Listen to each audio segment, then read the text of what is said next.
He had no name to the people who passed him by. To them, he was just another shadow, just an old man on a worn-out bench beneath a tree with a dusty hat and a violin case resting by his feet. His name was Peter. Once, long ago, he was a music teacher. Now, he was simply a man with a violin.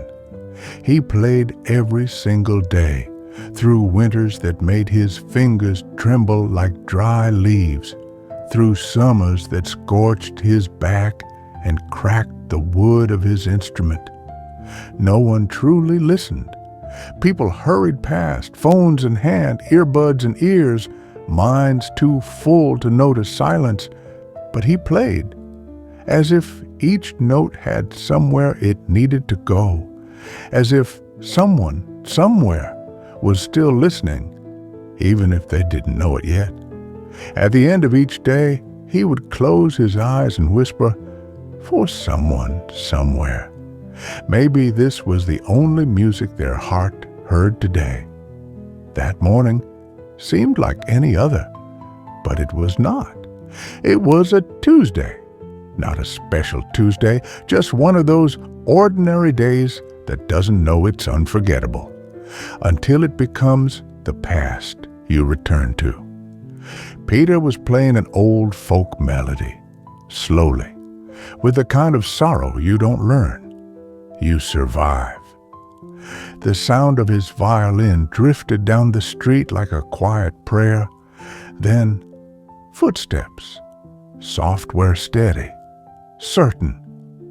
They stopped right in front of him. He didn't open his eyes at first.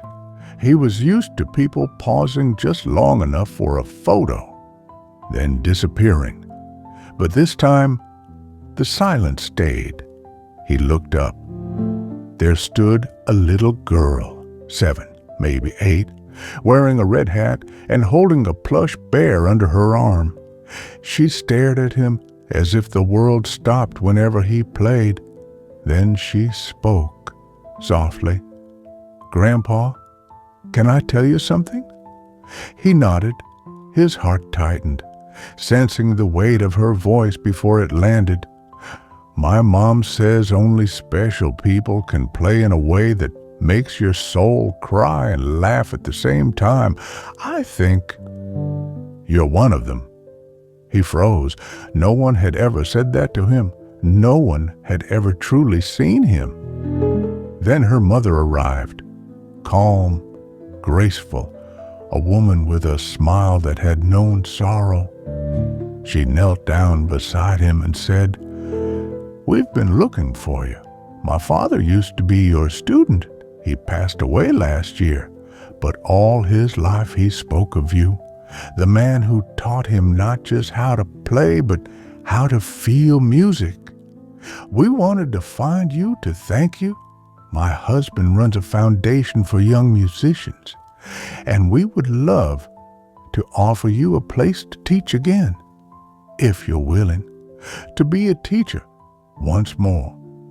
And Peter, for the first time in years, wept, not the quiet tears of memory, but the deep human cry that erupts when someone finally hears you without asking you to speak.